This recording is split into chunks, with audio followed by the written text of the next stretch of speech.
Anaesthesia বা অজ্ঞান কথাটির সঙ্গে আমরা সবাই পরিচিত। যে কোনো ধরনের অপারেশনের আগে মানুষের শরীরে অ্যানাস্থেশিয়া প্রয়োগ করা হয়, কিন্তু আমরা অনেকেই জানি না এর কিছু পার্শ্ব প্রতিক্রিয়াও আছে। তাই অ্যানাস্থেশিয়ার আগে এবং পরে আমাদের কিছু নিয়ম মেনে চলা উচিত। আজ এই বিষয় নিয়েই আমাদের জানাচ্ছেন অ্যানাস্থেশিয়া বিশিষ্ট ডক্টর অর্ঘ্য মুখার্জি। নমস্কার বন্ধুরা, আমি doctor Arghya Mukherjee, Medica super speciality hospital কলকাতায় আমি অ্যানাস্থেশিয়া বিশেষজ্ঞ ডাক্তার, বা আপনাদের বলতে পারি যে অজ্ঞানের ডাক্তারবাবু।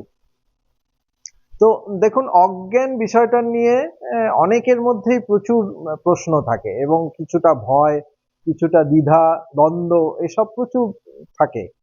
তার কারণ মূলত কারণটা হচ্ছে যে জ্ঞানের অভাব বলেই আমার মনে হয়। যে প্রত্যেকেরই প্রশ্ন যেটা, যে ডাক্তারবাবু জ্ঞান ফিরবে তো? তার সঙ্গে দ্বিতীয় প্রশ্ন আসে, খুব কমন এটা, যে ব্যথা, খুব বেশি ব্যথা হবে না তো?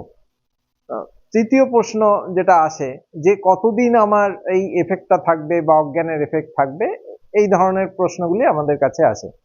তো প্রথমেই বলে রাখি যে এখন মডার্ন সায়েন্সের কল্যাণে এবং প্রচুর উন্নতি ঘটেছে বিজ্ঞানের, এবং তার সঙ্গে এই অজ্ঞান বিষয়টি আরো প্রযুক্তিগতভাবে এবং বৈজ্ঞান ভিত্তিক গবেষণার ভিত্তিতে এটা অনেক দূর এগিয়ে গেছে। মানে আগেকার দিনে যেভাবে অজ্ঞান করা হতো বা যে পদ্ধতিতে সেগুলো করা হতো, তার তুলনায় এখন এগুলো অনেক উন্নত, এবং যে ওষুধগুলি এখন ব্যবহার করা হয় অজ্ঞানের জন্য, তো সেগুলিও এখন অনেক কম পার্শ্ব প্রতিক্রিয়া তাতে রয়েছে। পার্শ্ব প্রতিক্রিয়াহীন আমি বলবো না, কিন্তু ডেফিনেটলি আগের তুলনায় অনেক কম পার্শ্ব প্রতিক্রিয়া যুক্ত। তো প্রথমেই বলে রাখি যে অজ্ঞানগুলি এইগুলি করা হয় মূলত অপারেশনের জন্য। বিভিন্ন ধরনের অপারেশন আছে। তো অপারেশনটা হতে পারে যে কোনো পায়ে অথবা হাতে বা শরীরে একটা ছোট অংশে সীমাবদ্ধ, বা অপারেশনটা হতে পারে যে পেটের মধ্যে, মাথার মধ্যে বা অন্যান্য জায়গার মধ্যে, সেটা সীমাবদ্ধ নয়, মানে অনেকটা বড় ধরনের অপারেশন। তো যে অপারেশনই করা হোক না কেন, অজ্ঞান যে ব্যবস্থাটা, মানে আমরা যেটাকে বলি অ্যানাস্থেশিয়া, সেটা মূলত দু ধরনের অ্যানাস্থেশিয়াই এখন করা হয়। যে এক, পেশেন্টকে সম্পূর্ণভাবে ঘুম পাড়িয়ে দেয়া হচ্ছে এবং তার শ্বাসযন্ত্র, হৃৎপিণ্ডের কাজ, ব্লাড প্রেশার সবকিছুই সেগুলো কন্ট্রোল নিয়ে নেওয়া হচ্ছে।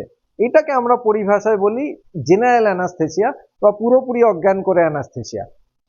আরেক ধরনের অ্যানাস্থেশিয়া আছে, সেই অ্যানাস্থেশিয়াটা হচ্ছে যে একটা শরীরের একটা অংশ, বিশেষ করে যেমন লোয়ার অংশ, মানে দুটো পা এবং কোমর, এই পর্যন্ত আমরা অবশ করে দিচ্ছি, এবং সেখানে টাচ করলেও কোনো মানুষ সেখানে কোনো সেন্স পাচ্ছেন না, কিন্তু তিনি নিজের জ্ঞানে থাকছেন, নিজে দেখতে পাচ্ছেন, শুনতে পাচ্ছেন।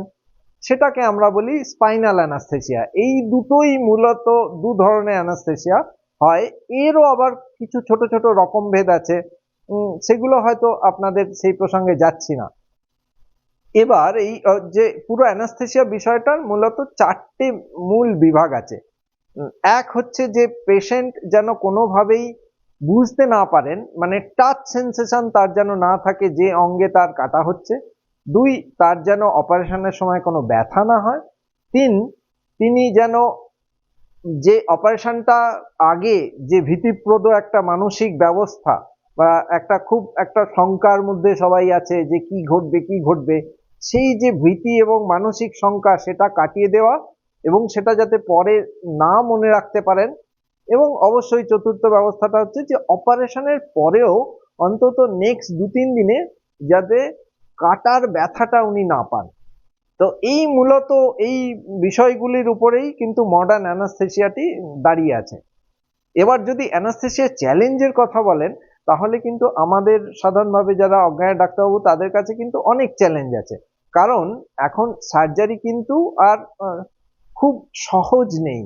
এখনকার দিনে সার্জারি কিন্তু অনেক কমপ্লেক্স। কারণ আমি যদি বলি আপনাকে একটু খোলাসা করে, তাহলে সার্জারি যেমন অর্থোপেডিক সার্জারি হতে পারে, মানে কোনো হাতের বা পায়ের একটা হাড় ভেঙে গেছে, তো তার মধ্যে প্লেটিং করা হচ্ছে, এগুলো খুব সিম্পল টাইপের সার্জারি। কিন্তু ধরুন যদি কোনো রোবোটিক সার্জারি হচ্ছে, সেখানে রোবটের মাধ্যমে পেটের মধ্যে কোনো অন্ত্রের বা কোনো ভিসেরার অপারেশন হচ্ছে, অথবা ধরুন ব্রেনের সার্জারি হচ্ছে, নিউরো সার্জারি হচ্ছে, সেখানে আমার ব্রেনটা খুব ড্যামেজ হয়ে গেছে হয়তো কোনো ট্রমা বা অ্যাক্সিডেন্টের কারণে, তো ব্রেনকে বাঁচিয়ে রাখতে হবে। এবং হতে পারে ট্রান্সপ্ল্যান্ট হচ্ছে, তার মানে তার কিডনি, লিভার বা ইভেন হার্ট বা ইভেন লাং, এখন সেইগুলো অন্য শরীর থেকে বা মৃতদেহের শরীর থেকে এনে একজন সুস্থ জীবিত ব্যক্তির দেহে প্রতিস্থাপন করা হচ্ছে। তো অবভিয়াসলি এই বিষয়গুলো আপনারা বুঝতেই পাচ্ছেন যে খুব ছোটখাটো অপারেশন থেকে ক্রমশ ক্রমশ আমরা অনেক জটিলতর অপারেশনের দিকে যাচ্ছি। এবং সেই সঙ্গে বলতে পারেন যে অ্যানাস্থেসিয়ার পদ্ধতিগতভাবেও কিছু জটিল হচ্ছে। মানে খুব সিম্পল ভাবে আমি যদি বলি যে পায়ের কোনো অর্থোপেডিক অপারেশন হচ্ছে, তো এখন কি করা হবে যে আমরা শুধু কোমর থেকে পাটা অবশ করে দিলেই চলবে? তাহলে যিনি রোগী তিনি বুঝতে পারবেন না, তাহলে আধা ঘন্টা কি 2 ঘন্টার মধ্যে সার্জারিটা হয়ে গেল, তারপরে উনি সহজেই রিকভারিতে চলে গেলেন এবং সেখান থেকে ওয়ার্ডে চলে গেলেন। কিন্তু এটাই যদি এখন ভাবুন যে লিভার ট্রান্সপ্ল্যান্ট হচ্ছে কিংবা হার্ট ট্রান্সপ্ল্যান্ট হচ্ছে, তখন তো তাহলে বুঝতেই পাচ্ছেন যে সেই ব্যক্তির ব্রেন থেকে, কিডনি থেকে, লিভার থেকে, হার্ট এবং লাংস এবং ব্লাড প্রেশার সবকিছুই আমাদেরকে কন্ট্রোলে রাখতে হবে অন্তত 2 থেকে 3 দিন, যতক্ষণ না সেই লোকটি সম্পূর্ণভাবে সেই অর্গান মানে যেটা পেলেন সেটা তার শরীরের মধ্যে ঠিকঠাক ভাবে প্রতিস্থাপিত হয় এবং ঠিকভাবে ওনার জ্ঞান ফিরে আসে। ততক্ষণ আমাদেরকে ওই অ্যানাস্থেসিয়া পদ্ধতিগতভাবে সেটাকে কন্টিনিউ করতে হয়। এর আগেকার দিনের তুলনায় আগেকার দিনে যেমন একটা ধারণা ছিল যে জ্ঞান সহজে ফিরছে না, এইটা কিন্তু একদম অমূলক। মানে এখন কি হয়েছে, এখনকার মেডিসিন এত ভালো হয়ে গেছে যে শুধুমাত্র আধা ঘন্টা কিংবা 15 মিনিটের জন্যও কাউকে পুরো অজ্ঞান করা সম্ভব। ইভেন আপনি যদি আরো ছোট করে বলেন, মানে 10 মিনিট বা 5 মিনিটের জন্য এমন ঘুম পাড়ানো সম্ভব যেখান থেকে ঘুম থেকে উঠে রোগী মনেই করতে পারবেন না যে তার আগে কি ঘটেছিল।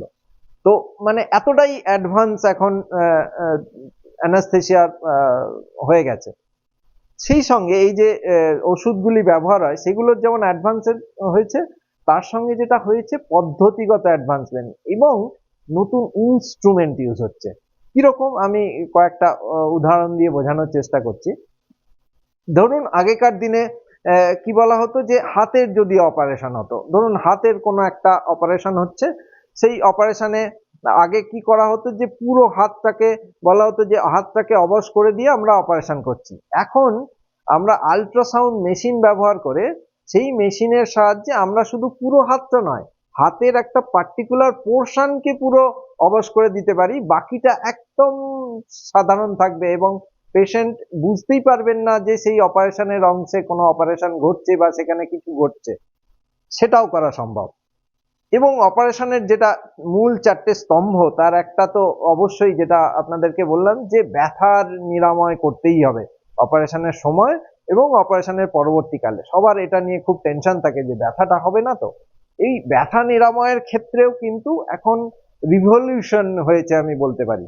মানে নতুন নতুন মেডিসিন, নতুন নতুন টেকনিক এগুলো এসছে, যেগুলোর থেকে প্রায় 80% ব্যথাকে কন্ট্রোল করে রাখা সম্ভব। যে কোনো অপারেশনের ব্যথাকে, যে কোনো শরীরের যে কোনো অংশে আমরা এই ব্যথাটাকে কন্ট্রোল করে রাখতে পারি 80%। 100% বললে বোধহয় সেটা অত্যুক্তি করা হবে, কিন্তু 80% ব্যথার আমরা কন্ট্রোল করতে পারি। এবং তার জন্য যে মেডিসিনগুলি এখন দেয়া হয় এবং যে টেকনিকগুলো এখন করা হয় সেগুলো কিন্তু আগের তুলনায় অনেক নতুন এবং তার সাইড এফেক্ট অনেক কম। পরিশেষে আসি ক্যান্সারের যে অপারেশন সেটা সম্পর্কে। ক্যান্সারের অপারেশন দেখুন, ক্যান্সারের যে অপারেশনগুলি হয় সেগুলো প্রথম কথা দীর্ঘ সময়ের হয়। যেমন ধরুন যে কোনো অপারেশন হচ্ছে যে মুখের কোনো ক্যান্সার, এই অংশটি তারা বাদ দিয়ে পা থেকে তারা মাংস তুলে এখানে লাগাবেন, এই অপারেশনটি করতে 10 থেকে 11 ঘন্টা সময় লাগে, ঠিক আছে। এবং অথবা হয়তো কোনো কারোর ক্যান্সার একটা লাং, তার একটা পোর্শনকে কেটে লাংটাকে কেটে বাদ দেওয়া হবে, একটা পোর্শন লাং, বাকিটা ঠিক থাকবে। তো তো এই অপারেশনটি করতেও প্রায় 6 থেকে 8 ঘন্টা সময় লাগবে।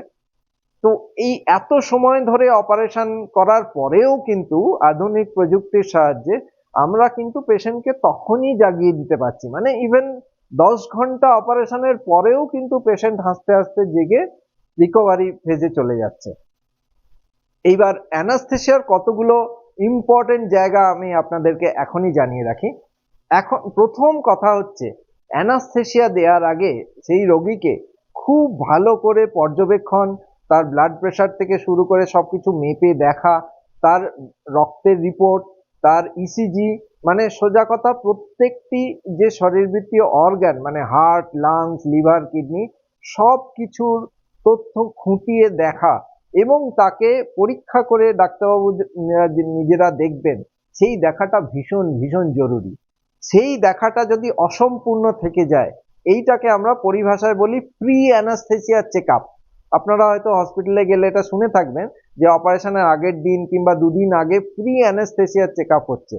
আমি আপনাদেরকে অনুরোধ করব যে আপনারা যেখানে যে অবস্থাতে যে কোনো হসপিটাল বা ছোট নার্সিং হোমেও যদি অপারেশন করান, তবুও কিন্তু আমি বলবো যে সেখানে যেন প্রি অ্যানাস্থেটিক চেক আপের এই ব্যবস্থাটি 100% থাকে। এই ব্যবস্থাটি যদি করা হয় এবং অজ্ঞানের ডাক্তারবাবু যদি আপনাদেরকে আগের থেকে দেখেন, অনেক বিপদ এড়ানো সম্ভব। অনেক অনেক মানে 100 ভাগের মধ্যে 90 ভাগ বিপদ কিন্তু কেটে যায় এবং এই যে বিপদগুলি হতে পারে তার আগাম আন্দাজ করা যায় এবং সেগুলোর থেকে যা যা প্রতিষেধক ব্যবস্থা নেওয়া দরকার সেগুলো সব নেওয়া যায়। তো এটা একটা গেল, একটা প্রি অ্যানাস্থেটিক চেক আপ, এটা যেমন ইম্পর্টেন্ট। অ্যানাস্থেসিয়ার পরবর্তী সময়ে মানে অপারেশনের পর অ্যানাস্থেসিয়া থেকে জাগার পরবর্তী সময়ের কিছু একটা ফেজ থাকে, তাকে আমরা বলি রিকভারি ফেজ। এই রিকভারি ফেজে কিন্তু আমরা সঙ্গে সঙ্গে পেশেন্টকে ওয়ার্ডে না পাঠিয়ে একটা রিকভারি রুমে তাদেরকে আমরা পর্যবেক্ষণ করি। তো এই পর্যবেক্ষণ করা আপনারা হয়তো অনেকেরই দেখেছেন যে তাদের অপারেশন হওয়ার সময় আপনারা জাস্ট পেশেন্ট ঘুমিয়ে আছেন বা সেখানে উনি কথা বলতে পারছেন না বা আর কিছু তার সমস্যা হচ্ছে। এই রিকভারি ফেজটি অত্যন্ত গুরুত্বপূর্ণ। এই রিকভারি ফেজে যদি পেশেন্টকে আমরা কোনো মানে সিমটোম্যাটিক কোনো প্রবলেম দেখি তার মধ্যে, তাহলে কিন্তু আমরা এই পেশেন্টকে ওয়ার্ডে না গিয়ে আইসিইউ বা এইচডিইউ এর মতো জায়গায় রাখি। সেগুলো কেন? এবার তার কারণ হচ্ছে অনেক পেশেন্টের অনেক সময়তেই দেখা যায় যে আমরা জ্ঞান ফিরিয়ে দেওয়ার পরেও বা ওই যে একটি পা বা দুটি পা বা একটি হাত অসাড় করেছিলাম, তার সাইড এফেক্ট গুলো ধীরে ধীরে আসছে, মানে সঙ্গে সঙ্গে না এসে 4-5 ঘন্টা পরে আসছে তার সাইড এফেক্ট গুলো। এবং সেই সাইড এফেক্ট গুলোর জন্য যে যে মেডিসিন দেওয়া দরকার সেটা দেখতে গেলে তার ইসিজি, ব্লাড প্রেশার এবং অন্যান্য যে মনিটর সেইগুলো তাকে কন্টিনিউ করতে হবে। এখন এই ধরনের মনিটরিং ব্যবস্থা তো ওয়ার্ডে থাকা সম্ভব নয় এবং শুধু তাই নয়, তার সঙ্গে একজন নার্স বা সিস্টারকে 24 ঘন্টা তার পাশে থাকতে হবে। তো সেই জন্য আমরা সেই ফেজে পেশেন্টকে রিকভারি রুম থেকে আইসিইউ বা এইচডিইউ তে শিফট করি এবং সেখানে উনি সবকিছু কন্ট্রোল হয়ে যাওয়ার পর হয়তো নেক্সট দিন বা তার পরের দিন আবার আমরা ওয়ার্ডে শিফট করি। তাই ডাক্তারবাবুরা আপনাদের যখন অজ্ঞানের আগে বলেন যে কোনো পেশেন্টকে হয়তো রিকভারিতে না দিয়ে আমরা আইসিইউতে দেব, অযথা আতঙ্কিত হওয়ার কোনো কারণ নেই। তার মানে এটা নয় যে উনি সাংঘাতিক কোনো বিপদের কথা বলছেন, বরং উনি আপনাদেরকে বলতে চাইছেন যে ওনার এই রিকভারি ফেজে হয়তো মনিটরিং এর দরকার হতে পারে। ঠিক আছে? তো আমার মনে হয় আজকে এই পর্যন্তই। এরপরে হয়তো অন্য একদিন আমরা অ্যানাস্থেসিয়া সম্পর্কে আরো বিশদে কিছু স্পেসিফিক বিষয়ে আলোচনা করতে পারবো। আপনারা সেটা কমেন্ট সেকশনে বা প্রশ্ন করে জানালে আমরা সেই স্পেসিফিক উত্তরটা আপনাদের কাছে দিতে পারবো। ধন্যবাদ, নমস্কার।